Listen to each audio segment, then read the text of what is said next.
नमस्कार दोस्तों, मेरा नाम है संजय यादव और आप देख रहे हैं राष्ट्रीय सच की बहुत ही खास सीरीज सच्ची पत्रकारिता। दोस्तों, पिछले दिनों 26 मई 2022 को मोदी सरकार के कार्यकाल का 8 साल पूरा हुआ। इस वीडियो में हम आपको बताएंगे इन 8 सालों में मोदी सरकार कितना सफल हुई और कितना विफल। इससे पहले कि बुद्धिमानों के रिसर्च का आंकड़ा आपको दिखाएं, एक नज़र इस वीडियो पे डालते हैं। महंगाई को लगातार बढ़ाने वालों जनता माफ नहीं करेगी। बिजली के लिए तरसाने वालों जनता माफ नहीं करेगी। हमारी बेटियों को सुरक्षा न दे पाने वालों जनता माफ नहीं करेगी। युवाओं को बेरोजगार रखने वालों जनता माफ नहीं करेगी। चलो हालात बदले, देश की सरकार बदले, भाजपा को वोट दे। अब की बार मोदी सरकार। 2014 के चुनाव से पहले किए गए ये वो वादे हैं जिसने गरीब से गरीब व्यक्ति को बीजेपी की तरफ आकर्षित कर दिया था और इसके परिणाम स्वरूप बीजेपी को पूर्ण बहुमत से जीत भी मिली। लेकिन अब प्रधानमंत्री के दूसरे कार्यकाल का तीसरा साल है। ना देश को स्मार्ट सिटी मिला, ना ही महंगाई कमी और ना ही बेरोजगारी। खैर, किसी भी देश के लिए जीडीपी ग्रोथ उस देश की रीढ़ की हड्डी होती है, लेकिन कार्यकाल के 8 साल पूरा होने के बावजूद आर्थिक आंकड़े काफ़ी फीके हैं। विशेषज्ञ मानते हैं मुद्रा स्थिति और देश भर में तेल का दाम बढ़ना चिंता का विषय है। नरेंद्र मोदी ने जब प्रधानमंत्री का पद संभाला उस समय भारत की जीडीपी ग्रोथ रेट 7 से 8% थी, जो 2019 आते आते 3.1% पर आ गई। दोस्तों, इन सभी आंकड़ों को मिलाएं तो पीएम मोदी के 5 ट्रिलियन इकोनॉमी का फंडा फीका नजर आता है। साल 2016 में आई नोटबंदी भी लोगों को समय समय पर क्षति पहुंचाती रही। वहीं नई टैक्स नियम जीएसटी ने व्यापार और व्यापारी दोनों की रीढ़ की हड्डी तोड़ दिए।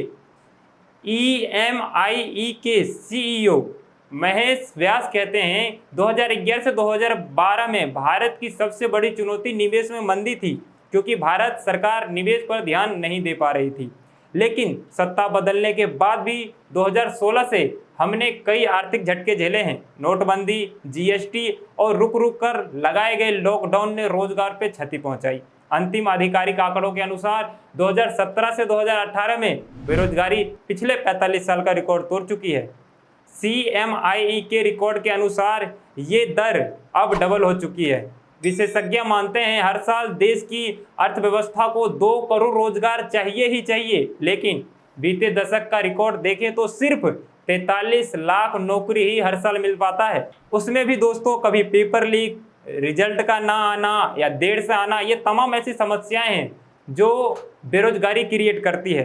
प्रधानमंत्री मोदी ने जब मेक इन इंडिया को स्टार्ट किया था तब लगा शायद हम एक्सपोर्ट ज़्यादा करेंगे तो जीडीपी को सहूलियत मिलेगी, किंतु ये भी अब जुमला बन के रह गया और फाइल तक ही सीमित है।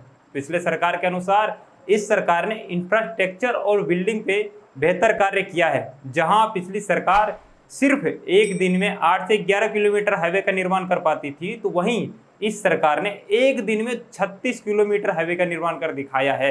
अर्थशास्त्रियों ने प्रधानमंत्री की लोक लुभावनी योजनाओं को स्वीकार किया है, जिसमें शौचालय बनाना, सब्सिडी पर कुकिंग गैस बांटना, घरों के लिए कर्ज और गरीब के घरों तक पाइपलाइन पानी को पहुंचाना शामिल है।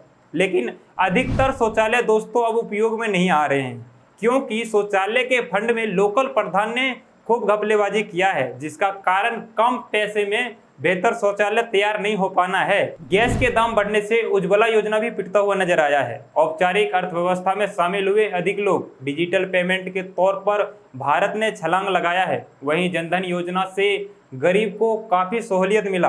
हालांकि जनधन योजना का काफ़ी फायदा कहीं ना कहीं सरकार को भी हुआ, क्योंकि जो लोग बैंक में पैसे नहीं रखते थे वह भी अब बैंक में पैसे रखते हैं, तो जाहिर सी बात है उन्होंने अर्थव्यवस्था में शामिल होकर अपनी भागीदारी निभाई। हालांकि रिपोर्ट यह भी बताती है कि कई लोग अब इस अकाउंट का यूज नहीं करते हैं। अर्थशास्त्री दीपिका खेड़ा कहती हैं पिछली सरकार की तरह ही ये सरकार भी स्वास्थ्य सेवा को नज़रअंदाज करती हुई नजर आती है।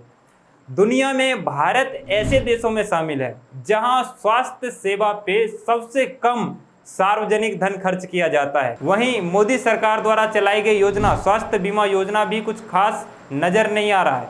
अगर हम बात करें कृषि क्षेत्र की, तो भारत में ज़्यादातर युवा थक हार कर खेतों में काम करते हैं, लेकिन इसका जीडीपी में योगदान बहुत कम होता है। लगभग हर कोई ये मानते हैं कि भारत को कृषि क्षेत्र में सुधार करने की आवश्यकता है। 8 साल मोदी सरकार, आपको कैसा लगा कमेंट करके हमें ज़रूर बताएं। फिर मुलाकात होगी अगले हफ्ते, तब तक देखते रहिए राष्ट्रीय सच। बहुत बहुत धन्यवाद।